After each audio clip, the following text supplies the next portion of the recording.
So my name's Luke Beseda, and I'm the VP of Talent at Lightspeed, which is an early stage investor across enterprise and consumer companies. And I have the coolest job in the world in that I help founders figure out how to build and scale everything to do with the people side of their business. So this is from your first round of funding and the messy, oh God, what do I do now? All the way up through, hopefully global growth and, happy exit. I met PeopleTech a couple years ago, and I just heard about a lot in our ecosystem of HR leaders that this was the best concentration of strategic HR thinkers and people who want to contribute back to the community. And can actually remember how I even got introduced to Robbie because he's ubiquitously everywhere. But Robbie and Kara, told me about their vision, which is to promote the next generation of HR leaders and HR platforms and pull them into industry so they can get really quick product feedback, customer discovery, and that we can all have a hand in kind of shaping where this ecosystem's going. So fast forward to 2 years ahead, and we've seen probably 60, 70 companies and gotten to meet a lot of really, really interesting HR leaders that have been useful in expanding my own knowledge. PeopleTech to me is it's a network of thought leaders that want to actually put real work into building a community and an ecosystem of HR tech.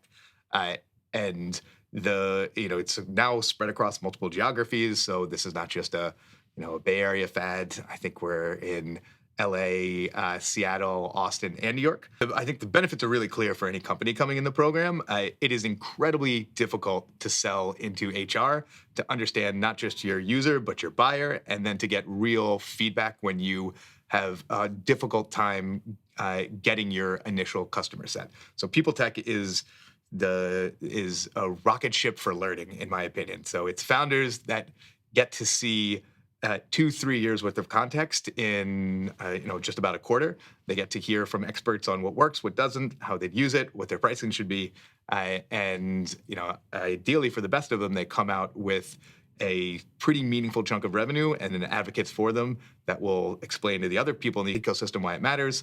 And HR tech sold by word of mouth. So it's really the only way that you can kind of juice your growth. The benefit for me of being part of PeopleTech is in my role in venture. I need to know the emerging leaders within the HR community. PeopleTech is a concentration of the best of them.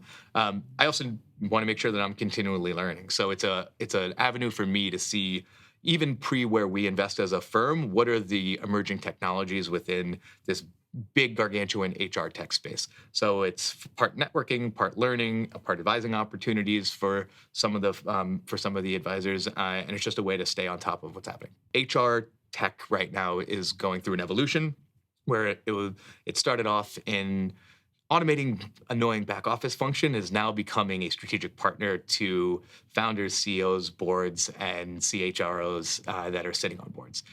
So key to every strategy has to be developed in their employees.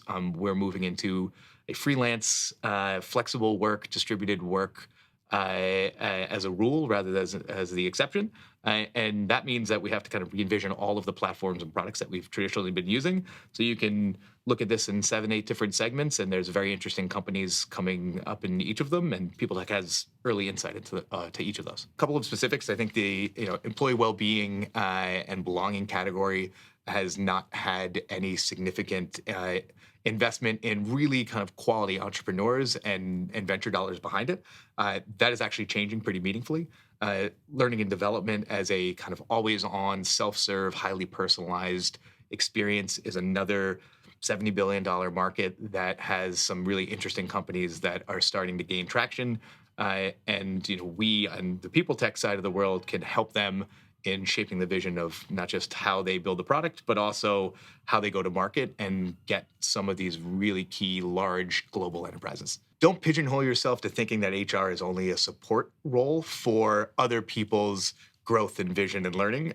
You actually can, to a large extent, shape the direction of your company, not just by the people that you bring in, but the way that you decide to support and to evolve your employee base and the learning opportunities they have.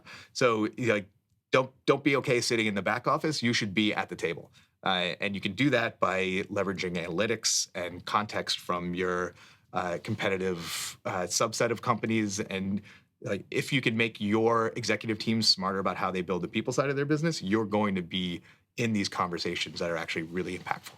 So don't sit in the shadows. Founder life is about doing things that you have no context in and being expected to be an expert in them.